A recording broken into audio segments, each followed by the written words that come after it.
About a month ago I've created this bubble machine for my kid. It's pretty simple. There's a servo engine that dips the stick into the soap water, takes it out.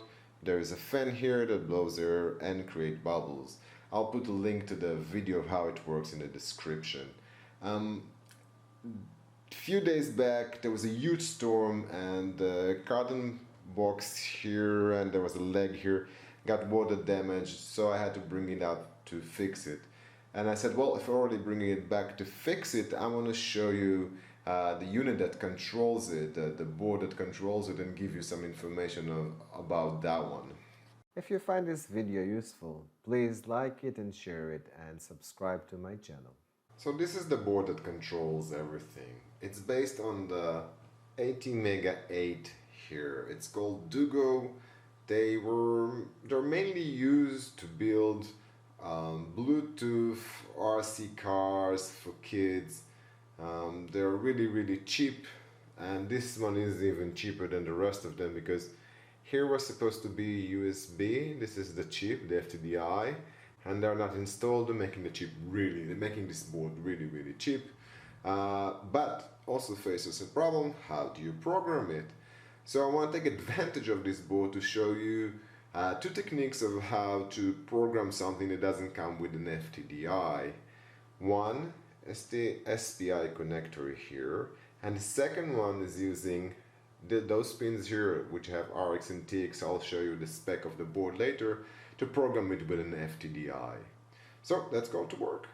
To do the first part of it, we're going to use this. This is a USB TinyUSbISP, which is basically an SPI programmer that allows us to connect to the USB of the computer from here and to the board SPI connector through this cable. This cable has, and I just want to show you, has an arrow here. This arrow means this is pin number 1, and it's important because we need to plug it to pin number 1 on the board. So I'm gonna connect them to, and I'm gonna connect to the computer and show you how things are done. Pin 1 of the board, pin 1 of the cable, and I'm just gonna plug them. Okay. In order to work with a TinyUSbISP, you will need to download drivers. You can Google USB TinyUSP drivers, or just go to Adafruit and download the HER drivers. I know my TinyUSB doesn't look like this, but the drivers here work well with my unit as well. So, how do we upload a code to the board using the TinyUSbISP?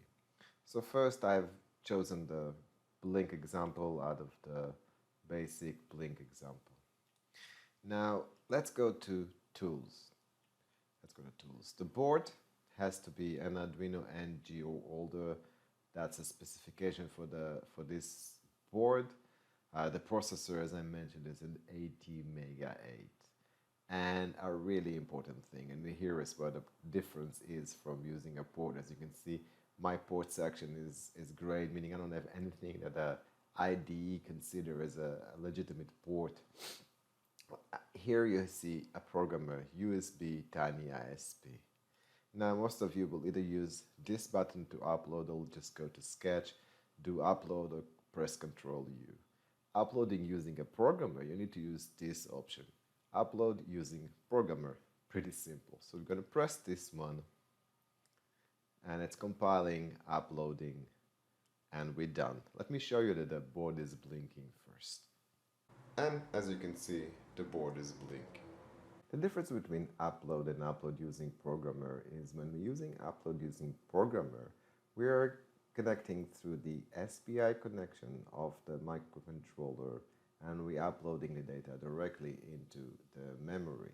While when we're doing upload, we're going through the serial port of the microcontroller, and we're using a small piece of code called the bootloader.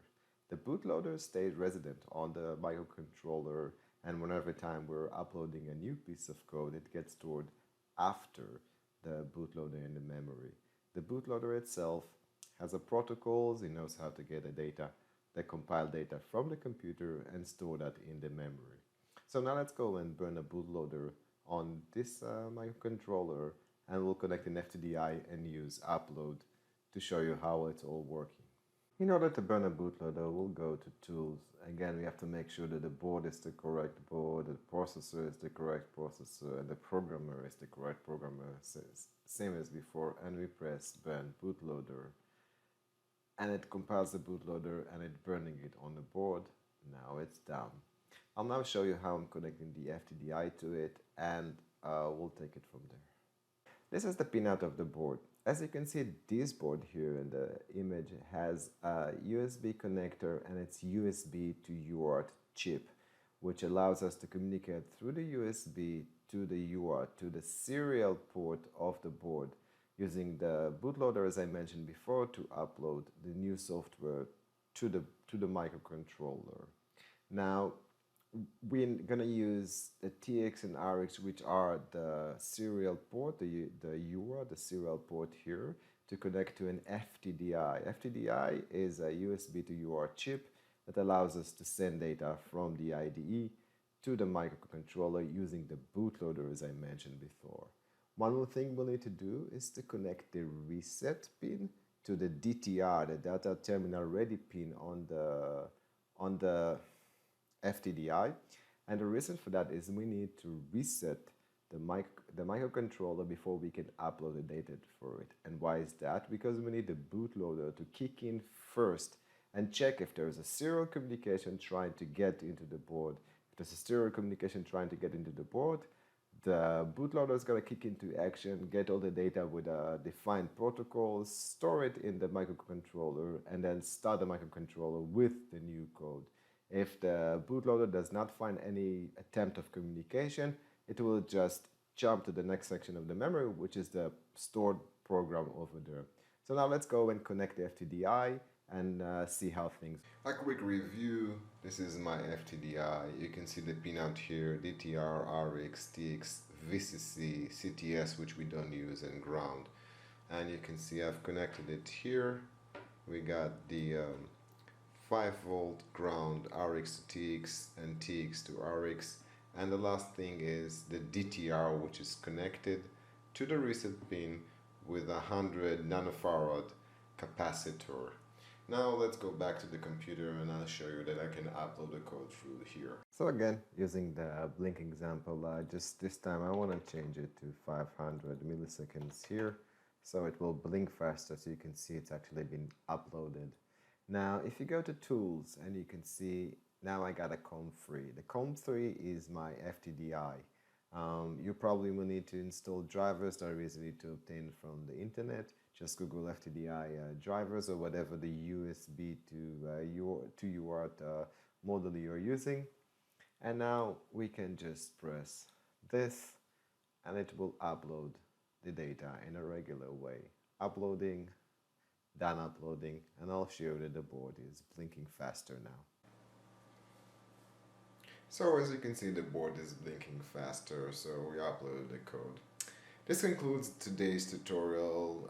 So we covered how to program through the SPI, burn a bootloader, how bootloaders work, and how we upload the data using an external FTDI or a USB to UART communication. Hope you liked it.